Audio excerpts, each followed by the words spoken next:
controversy over Israeli scientists' claims of secret US alien agreements and Galactic Federation. On December 4, Professor Haim Eshed generated worldwide headlines when in an interview published by the Israeli national newspaper Yedioth Aharonot, he revealed the existence of a secret US agreement with extraterrestrials, the existence of a joint US alien base on Mars, and a Galactic Federation monitoring human affairs. Reactions to the professor's startling revelations varied from those taking the comments as a major breakthrough on disclosure of extraterrestrial life, to many claiming he either had lost his mind or his words were distorted during the translation process. It's important to point out that Eshed gave the interview to promote his recent book published in Hebrew titled The Universe Beyond, The Horizon Conversations with Professor Haim Eshed. This is where one controversy arises, since he appeared to say much more in his interview than what he told in his book.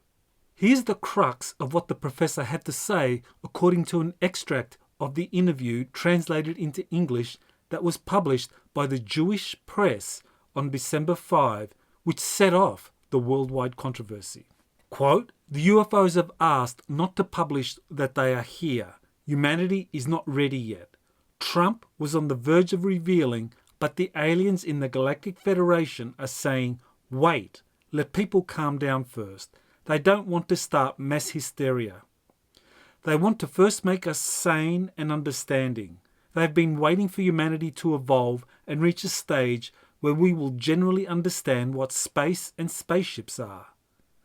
There's an agreement between the US government and the aliens. They signed a contract with us to do experiments here.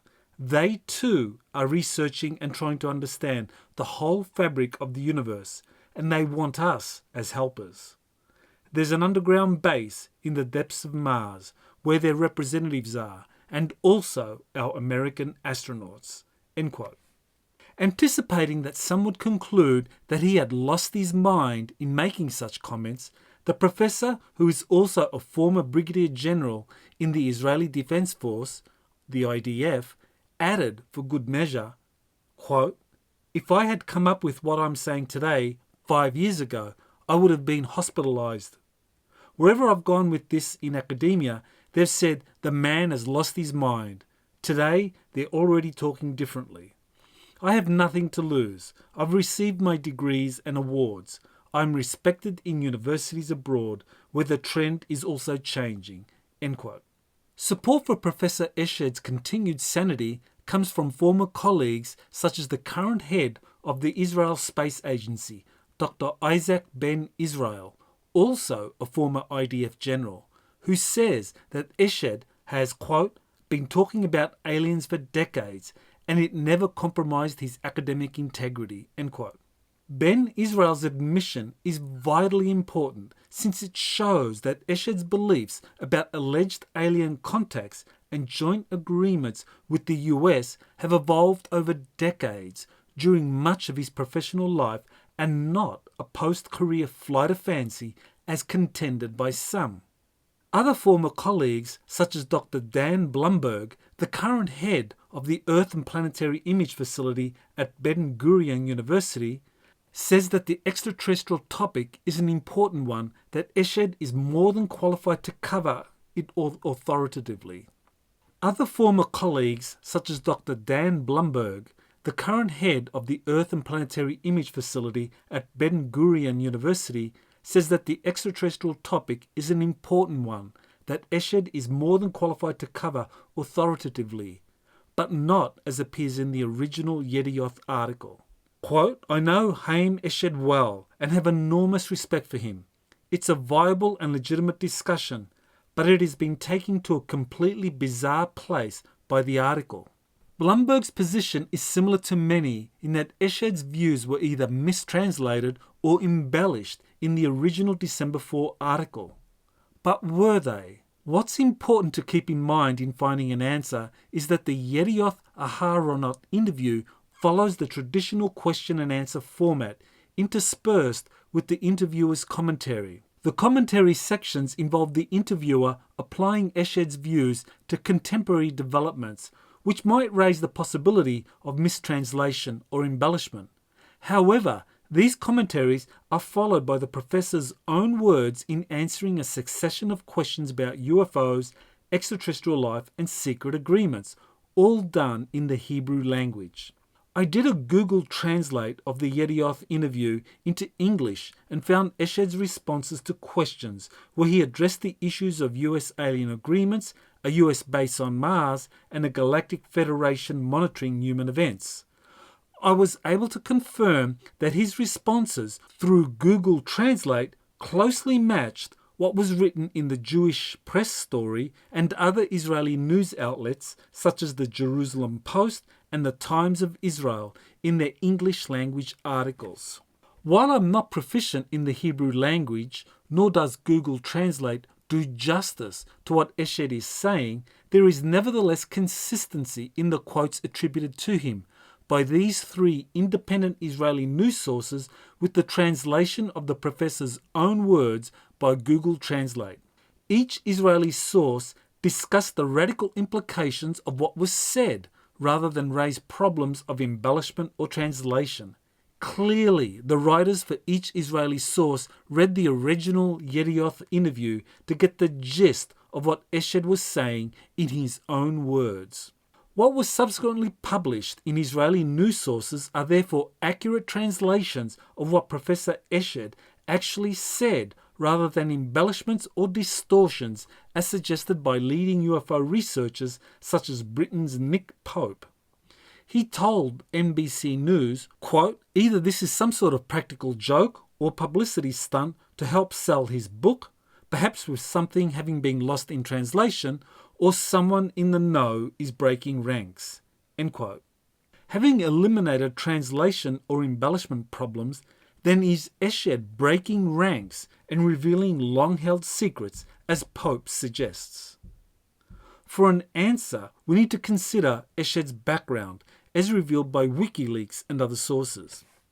In 1969, Eshed was sent to the US by the Israeli Defense Forces Intelligence Division to gain a PhD in aeronautical engineering. Upon his return, he headed the IDF's Research and Development Department in the Intelligence Corps. By 1979, as a lieutenant colonel in the IDF, he began to work on a detailed proposal for the establishment of a satellite program that could be used for space reconnaissance of the Middle East. In 1981, Eshed retired from active military service and became a full-time professor at the Israel Institute of Technology, also known as Technion, Israel's oldest and top-ranked university. He subsequently played key roles in founding and leading the Israel Space Agency in 1983 and the Technion's Asher Space Research Institute in 1984. Eshed managed Israel's satellite projects, including its highly classified spy satellites responsible for monitoring the Middle East region for possible national security threats such as Iran's secret construction of nuclear weapons facilities. There are two phases during his military and civilian career that Eshed would have acquired access to information concerning extraterrestrial life and technology. The first phase involved his military service with the IDF, where Eshed worked with Unit 81, the secret technology unit of the Israeli Military Intelligence Directorate. It is the Israeli equivalent of the Pentagon's Defense Advanced Research Projects Agency and the CIA's Directorate of Science and Technology. It's highly likely that Eshed, at some point during US-Israeli collaborations on breakthrough technologies, would have learned about multiple highly classified DARPA/CIA programs conducted during the 1970s. One of these very likely included a joint US extraterrestrial base on Mars reported by various insiders associated with the Montauk Project from 1971 to 1983. Decades later, Laura Eisenhower, the great-granddaughter of President Eisenhower, says that she was subjected to a recruitment effort for a secret US base on Mars, but declined despite great pressure exerted on her. Consequently, it is likely that it is through joint US-Israeli collaboration on breakthrough technologies while he was associated with Unit 81 during his military service that Eshed first learned about a secret US base on Mars and extraterrestrial agreements.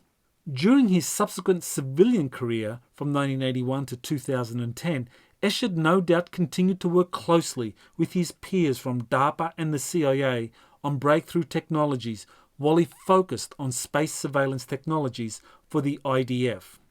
Up to his retirement in October 2010, Professor Eshed had been responsible for the launch of 20 Israeli satellites during his nearly 30-year career at the Space Research Institute and the Israel Space Agency.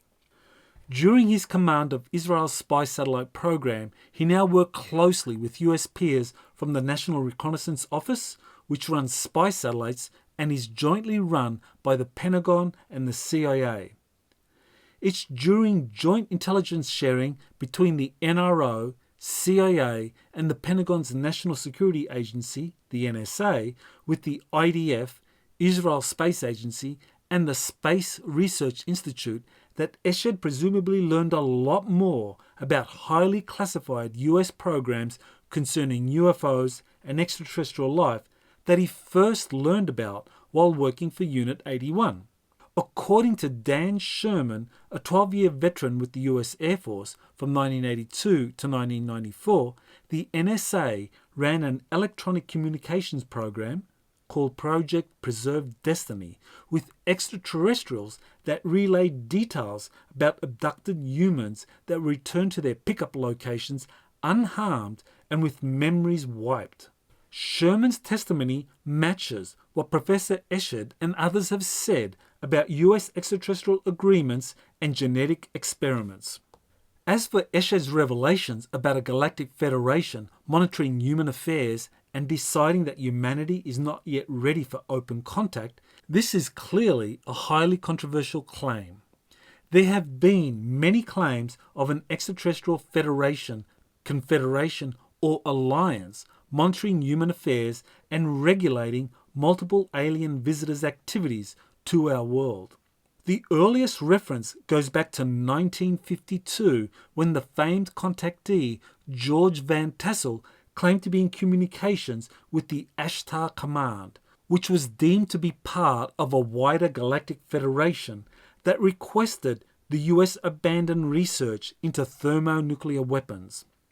The Galactic Federation / Ashtar Command was involved in a failed diplomatic outreach that occurred on February 20, 1954, when President Eisenhower met with its representatives at Edwards Air Force Base to discuss thermonuclear weapons testing. The extraterrestrial representatives further warned Eisenhower about unscrupulous alien groups that would soon make contact to make deals. There has been, over the subsequent decades, a steady succession of contactees, insiders, and channelers that have spoken or written about a galactic federation regulating human affairs. Eshed's reference to the Galactic Federation adds credence to the legitimacy of such claims. Indeed, the subject of galactic diplomacy, which is the title of my 2013 book, has been given a healthy shot of credibility. In a December 10 interview published on YouTube, I spoke with Corey Good, a secret space program insider, about Professor Eshed's claims concerning a galactic federation. Good elaborated upon different federations that he was aware of or that he had interacted with during his secret space program service and off-world planet contact experiences.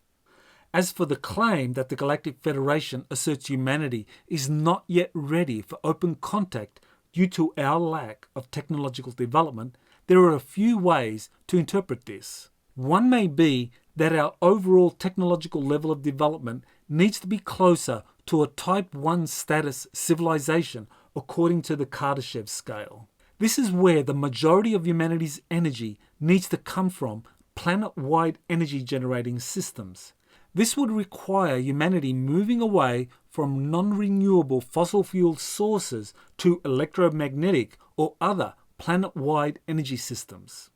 Another interpretation is that the current global situation by which advanced technology is controlled by the deep state and withheld from the rest of humanity needs to be dealt with before open contact can occur. In other words, the power of the deep state needs to be removed or significantly curtailed before humanity is ready for contact. After all, why would a benign Galactic Federation want to admit a planetary member that is schizophrenic and corrupted by a hidden deep state that contemptuously manipulates the rest of humanity? In conclusion, Professor Eshed's revelations have brought to the mainstream media's attention information drawn from highly classified extraterrestrial-related projects that have been earlier revealed by many brave insiders, witnesses and contactees who were widely ridiculed and debunked for their disclosure efforts. It's hard to debunk someone with Professor Eshed's background and stature when he raises such controversial topics. While there may be controversy over Eshed's startling comments, this is not due to erroneous translations, embellishments, or him losing his mind. Instead, humanity is being told to wake up to the truths about extraterrestrial life and secret agreements with the visitors that have been ignored and widely ridiculed for decades. Many scientists, academics, and space professionals are in deep denial that they could have been fooled about such monumental issues during their distinguished careers. Professor Eshed's revelations are a big wake-up call. He is asking if we personally and collectively are ready for open contact with extraterrestrial life and the Galactic Federation. This has been Dr. Michael Sala with Exopolitics Today. Thank you for subscribing to my podcast. Aloha.